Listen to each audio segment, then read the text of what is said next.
Assalamu алейкум, урматтуу бак сүйүүчүлөр. Бүгүн күндөргө 28 апрель 2024 жыл.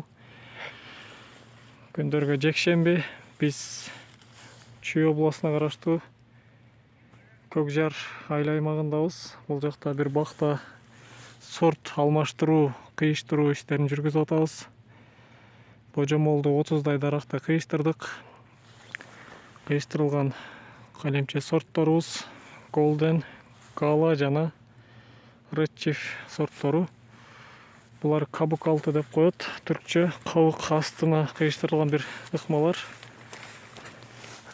Азыр сокко движение жүрдү. Кабык берип атат дарактар. Мисалы, жерден тырнак менен мондай сыйрысак оңой эле сыйрылат. Бул кабык берди. Сок жүрдү, сокко движение башталды деген сөз. Бул жакта жардамчы студентим Аслан ошо топурак коюп атат. Куленка менен топурактын максаты нымдуулукту кармап туруу. Бул 2-3 жуманын ичинде буюрса каллус пайда боло баштайт. Температура 26 градуста каллус эң жакшы пайда болот. Погода дагы күн бир аз жаанчыл. Бир канча күндөн күн жылыса тез арада көктөп бул жактан сабактар чыгат.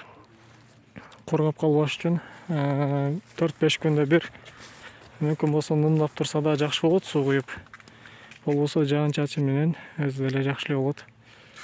Бул кабык асты менен улуу ыкмасы айткандай эле калемче жолу менен эрте жазда божомолду апрель айларына жасалат.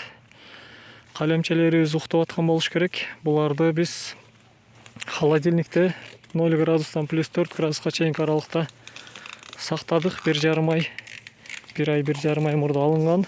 Дарактар уктап аткан мезгилде уже азыр аны колдонуп атабыз десек да болот. Кыскача ушундай. Кийинчерээк көктөгөндө дагы, буюрса көктөгөндө дагы тартып киргизебиз, көрсөтөбүз.